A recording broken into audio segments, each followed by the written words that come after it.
Today I want to get real with you guys on the subject of finding and catching bass, because I think that there is a really big misconception that when you see guys that are absolutely crushing bass on TV, that happens all the time, that the pro anglers go out there and they just always crush bass, and that honestly couldn't be further from the truth. And I get comments on my channel of guys that just say, I am struggling to go out and catch fish right now, and I just want to let you know that you are not alone. So today I want to talk about that, finding and catching bass and kind of the truth behind it. So stay tuned, it's going to be a good one. This video is brought to you by the Deep Dive app. If you guys don't know what the Deep Dive app is, it's an app that will actually help you to do what we're talking about today. That is find and catch bass. So when you get to the lake that you are fishing, you can actually select that lake and it's going to bring in the current weather conditions on that lake. And then you can select the water temperature, the water clarity, if you're fishing vegetation, whether you're fishing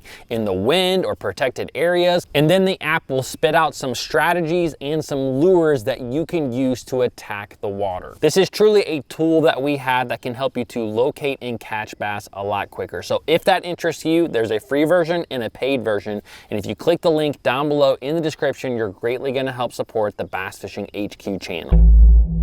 In today's video, I'm going to reference some different stories from some tournaments that I have fished. But whether you fish tournaments or not, I think that the information can just really help you to give you some perspective on what it takes and what it looks like to find and catch bass. And the real reason that I wanted to talk about this is because if you watch a lot of tournaments on TV, you know, the Bassmasters, Major League Fishing, a lot of times you're going to see guys that are out there and they're catching a lot of fish and they're catching some big fish. And I think that we all kind of look at that and we're like, man, I want that. I want to go out there and catch a lot of fish. I know that every time I get in this boat, I want to go out and catch a lot of fish. But the truth is that it doesn't always look like that. And it not only doesn't look like that for me, but it doesn't look like that for some of the top fishermen, the top tournament fishermen in the world. And what I mean by that is, a story that I really remember is Jesse Wiggins is a tournament fisherman on Major League Fishing, and he used to fish on the Bassmasters, and he fished a tournament that he nearly won back on Lake Cherokee in Tennessee. And he had dominated this tournament the first 3 days of the tournament. And then I believe, the man himself, Jacob Wheeler, snuck up on him the last day and took over that lead. But something that I really found interesting about that tournament is that I remember listening to Jesse talk about how he found these fish. And the interesting thing to me was that, he had fished for 3 days in their practice period and had literally caught like nothing, had caught almost zero bass. And towards the end of the last day of practice, he was idling out of an area and noticed some fish on his graph in pretty deep water. And so he got up, he made a cast, and I believe he caught just one fish there, and he was like, all right, this is as good as I got. I'm gonna start here in the morning. And lo and behold, he almost won the tournament in that one single area. But the truth is, if you look at it, he's a professional fisherman and he went 3 days almost with hardly catching anything at all. And I think that it's really important to remember that, because there's a lot of days that we go out as fishermen and we stub our toe. We don't go out there and just slay them. We might catch one, we might catch none, and we get discouraged, and then maybe we go out again thinking, that was a bad day, this is gonna be a good day, and then it happens again. This is something that happens to everyone. And I just really want to almost encourage guys out there that if you are struggling at times to catch fish, that happens to everyone. You're not alone in it. Everyone goes out and they might fish bad for 1 day, 2 days, 3 days. I remember a tournament myself. This is a perfect story for what I'm talking about, because I fished a tournament years ago. It was a Bassmaster Open on the Harris chain of lakes. And in this particular tournament, I practiced for 4 days. And during those 4 days of practice, I struggled terribly. I struggled so bad to catch a fish. The biggest bass that I caught during the entire practice period was a 3-pounder, and it was all by itself. I fished that area extremely hard, thinking that I would get more bites, and nothing.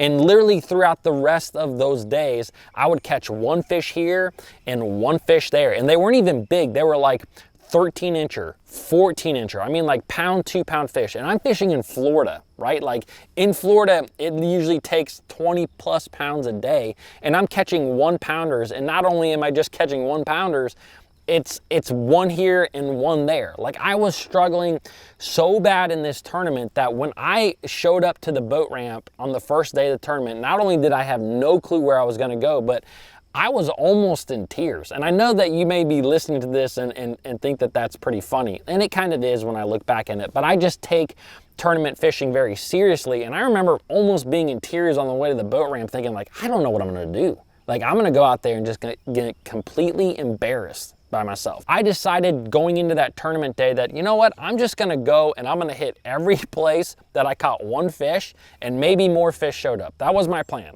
I didn't have a real good starting area or anything like that. I just was gonna go out and hit every single place that I caught a fish. And so the 3rd or 4th stop that I showed up to, I had fished through this little area where there was some scattered hydrilla and I didn't catch anything. I pulled up my trolling motor and I made 1 cast because I was getting ready to leave. I made that cast and all of a sudden when I go to pick up on this big worm, it was like tunk tunk, and I let that fish swim off. I set the hook and it was a 4.5 pounder. And I'm like, okay, that's something, right?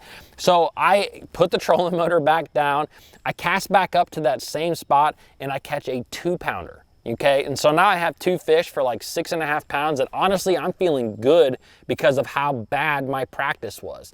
And so I fish that area, I miss 1 other fish, and then I don't catch anything else. And I go off and I run for the entire day. For like the next 6 hours, I went and ran all those areas where I had caught some fish and I caught nothing. I caught a couple of dinks, but I caught no keepers. And so at about 1:30, I was supposed to check in at 3 o'clock. At 1:30, I show back up to that same area that I had caught those 2 fish earlier in the morning.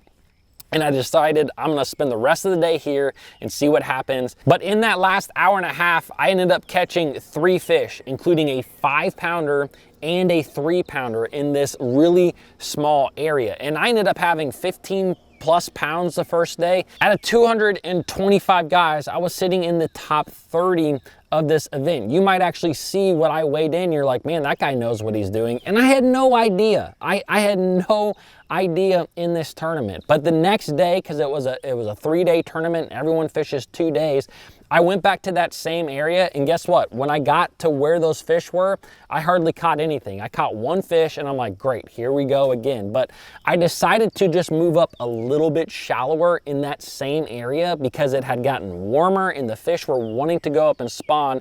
And I ended up catching 12.5 pounds in a little bit of a pad field that was literally about 20 feet from where I had caught those fish in the hydrilla the day before. So those fish had just moved on up. And I ended up getting 25th in this tournament. I cut like a $3,000 check. And again, you would have thought that guy knows what he's doing.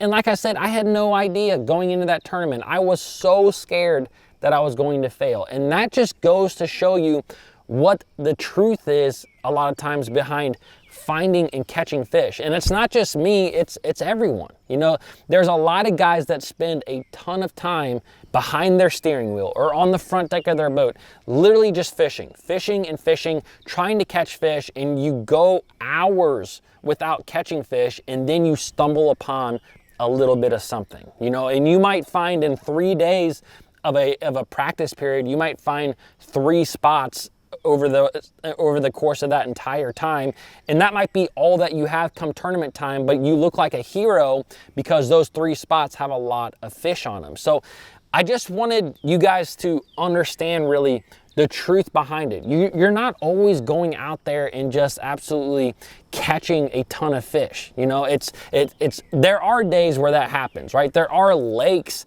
that are just really good lakes and there's a good fish population and you do go out there and you catch a lot of fish.